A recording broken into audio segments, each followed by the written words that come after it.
Good morrow, Maxwell, and happy Vinyl Club Day to you. Happy Vinyl Club to all those who celebrate. I know it's a very important holiday for people around the world. It is. And look, Anzac Day is probably Australia's most important public holiday. However, Vinyl Club Day is a close second. It's true. And Vinyl Club Day is every week. It's every Monday. Everyone should just be happy to be here. And we have proper audio this time. So welcome, everyone. Well, I hope so. A bit of a peek behind the curtain. If you listened to Wednesday's show, you'll know that things went a bit haywire.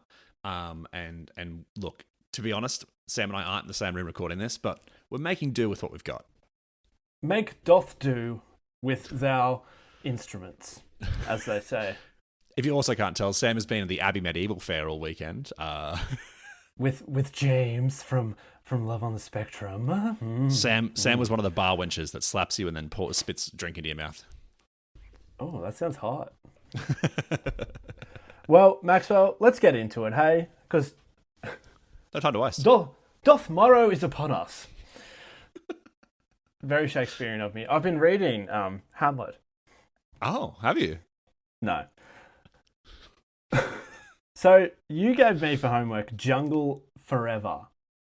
Forever by Jungle, for those playing along at home that doth not know. Yep. And I, for some reason, thought Jungle were DJ heavy. I thought they were kind of this trancey, similar to Justice almost. I thought they were very similar to that. Boy, did I get that way wrong. A little snuck up in your little surprise to it, Sambo. Yeah, it's very reflective of like 2015, 2016, like indie synth pop almost. And I feel like it would resonate perfectly with the likes of like Tame Impala, Chet Faker, even like borderline Frank Ocean at times. Yeah, there's a lot of soul going on there. I think you could call them like indie soul. Indie soul. I didn't pick that. I just thought I was expecting like a dancey record. But straight off the bat, if you don't vibe with this sound, you're not going to like this record because it does not change. Yep. Which is a good and bad thing, depending on who you ask. But I was going to say, does that portend? Is it like an omen for what this portends? This review portends. Now doth who's I'd lost it then. Oi, Willie, what did you say in that Shakespeare novel? Same person, I just realised. Moving on. Look, as an album, there's so many different elements kind of blended into this really nice groovy sound almost. And you've got hints of like disco, funk, gospel, like pop, R&B. Like, it's a huge vibe. Big time. So with those sort of blends of sounds, I didn't really know how it would all blend together, if that makes no sense at all. But I'm following. You're catching my drift, if you will, which is better exactly. than catching my disease, as Ben once said. So. Look, track by track, songs like Heavy California has this funky meets like gospel vibe. It's borderline disco at times, but it's super rhythmic. It's fun, great sort of late afternoon background music. I'm thinking like sipping something fruity, by the pool. Ooh.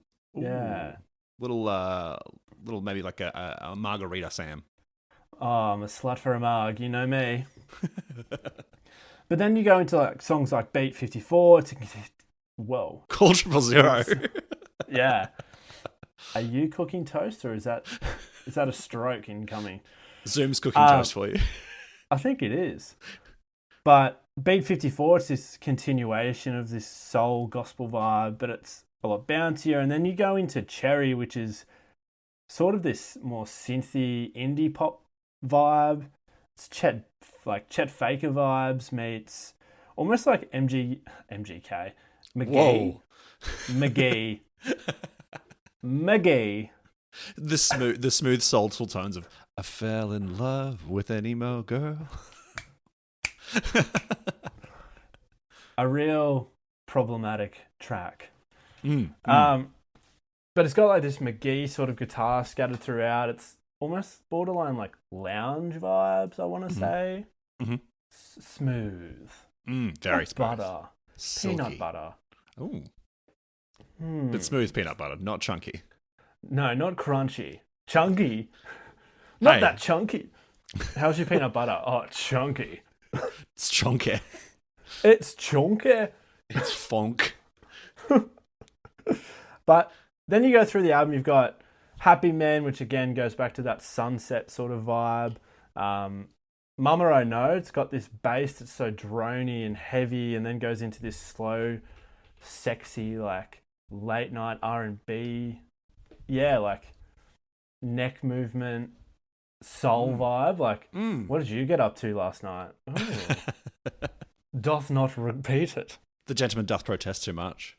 Oh, see, you get it. I don't. I didn't really get Shakespeare. I thought it was a bit of waffle. But then sort of circling back to where I said it's a bit Frank Ocean, Give Over is, to me, I thought it was a Frank Ocean song. There's no way I can really describe it because Frank Ocean has some of the strangest genre blends in pop. And you don't know where to pigeonhole the sound. You just go, that sounds like Frank Ocean. And to me, I actually thought it was a Frank Ocean song, like Channel Orange era, borderline. Oh, there was parts of Blonde in it, but I was like, Jesus Christ, this could be a genuine Frank Ocean inspired banger. I can feel that. I feel that. Yeah. And then Kosuman? Yeah, not sure. Curse of Mine? Cause Your Mind, maybe? Kosuman. Look, confidence is key here. Kosuman. I'm gonna say it's cause you're mine, as in like because you are mine. Oh, because you are mine. Yes. Well, but who knows? That makes a lot more sense because it's sexy. I've got here that piano riff fucks. Yeah. It doth fornicate. But it's almost like I said the piano riff fucks, but it's like a John Valjean Les Mis sample scattered throughout, and I was like, loaf of bread. 2 4 69. Cause you're mine. I can kind of see what you're getting from there. Yeah, I can see it felt very Les Mis.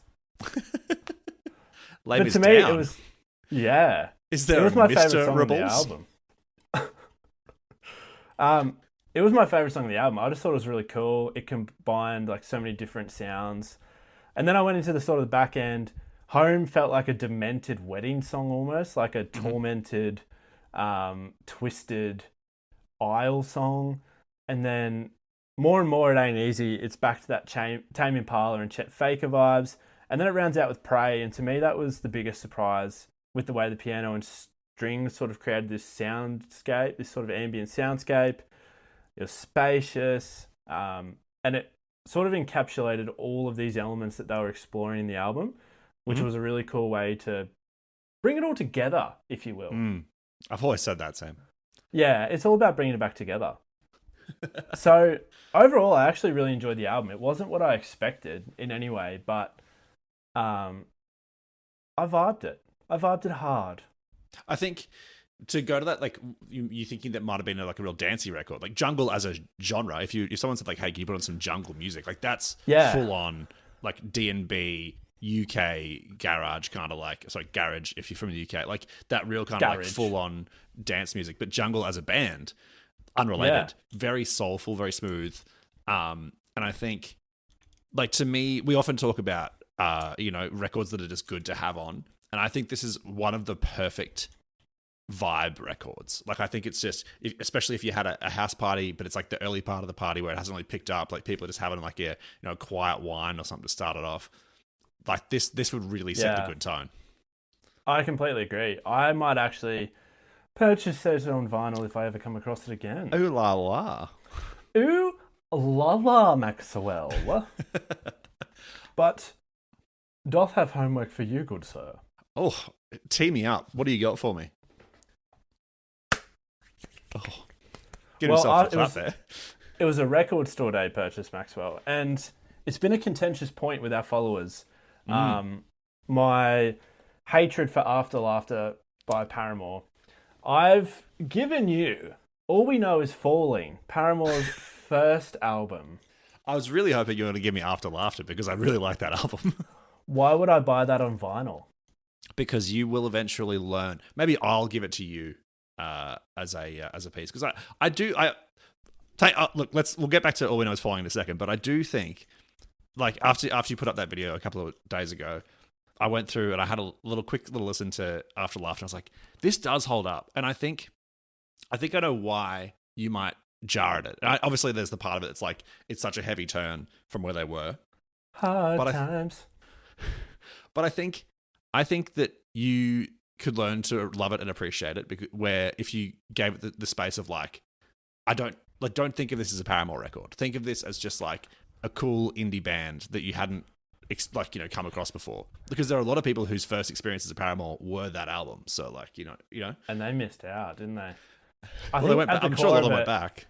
No, but at the core of it, I'm such a big Paramore stan. Like, I grew up listening to Riot and All We Know Is Falling and Brand New Eyes, and I had the Final Riot live DVD and CD compilation, and like, to me, that is Paramore. And the Farrow brothers in particular, like, when they left, I was like, oh, this doesn't hit as hard. I think it does. But anyway, let's get back to All We Know Is Falling. We can do it. We can All do We an Know episode Is about Falling. After Laughter one day. We can. All We Know Is Falling. I'm keen. I'm keen to check it out. It's got so many bangers in it. Pressure, Emergency, like some big singles. But I would actually encourage you to dive into the back end of it. So songs like Franklin, My Heart is probably the biggest curveball of a Paramore song you will find, and I'll let you just experience that on your own. Okay. But they have only had that sound once and never did it again. So I'm keen to hear your thoughts. Interesting. But yeah, dive into it. Look, it's of all the Paramore records, it's the one that I know the least, because, like, to me, that early rockier sound of Paramore is epitomized by Riot, and I'm like, Yeah. I can start and end my rock era of Paramore with Riot. Look, plus maybe Riot throw in was some the only exception, you know. Riot was definitely of a time. Like, Misery Business, banger. But I wouldn't listen to it. I'd see it live and I'd be like, this is cool. But I probably wouldn't actively listen to it. However, like, it's an iconic album. There's so many bangers on that album. But All We Know Is Falling, Paramore's first album, there's a lot of gold in there that I'm excited for you to explore. Well, mate, watch me go my pickaxe and go down the mine and start swinging for that gold. I love it. Any vinyl thoughts for you, Soldier?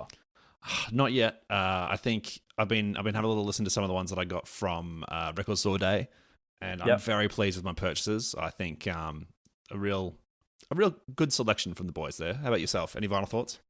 Much the same. I don't really have the appetite for new purchases after the amount we splurged at Record Store Day, but never say never. If I come across Jungle Forever, it could unlock my wallet, if you know what I mean. I mean, hey, Sam's collecting he's collecting the Exodia of house party records, you know? I am.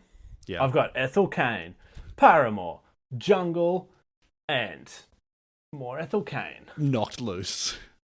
I do, actually. That's a good rotation. Yeah. Nightmare Blunt rotation. I was going to say, that would fuck your day up. It really would. I'm trying to imagine what the worst way do you start with Knocked Loose and just go hard early, or do you finish on Knocked Loose? I'm talking Counting Worms, Knocked Loose, into Dust Bowl by Ethel Cain. Then you follow it up with Preacher's Daughter and House in Nebraska. Then you go to Jungle.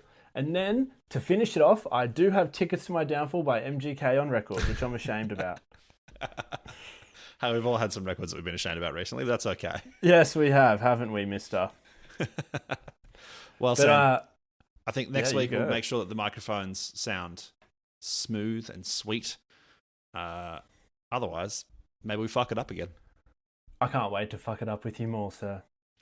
Always a pleasure, my boy. I'll chat to you soon.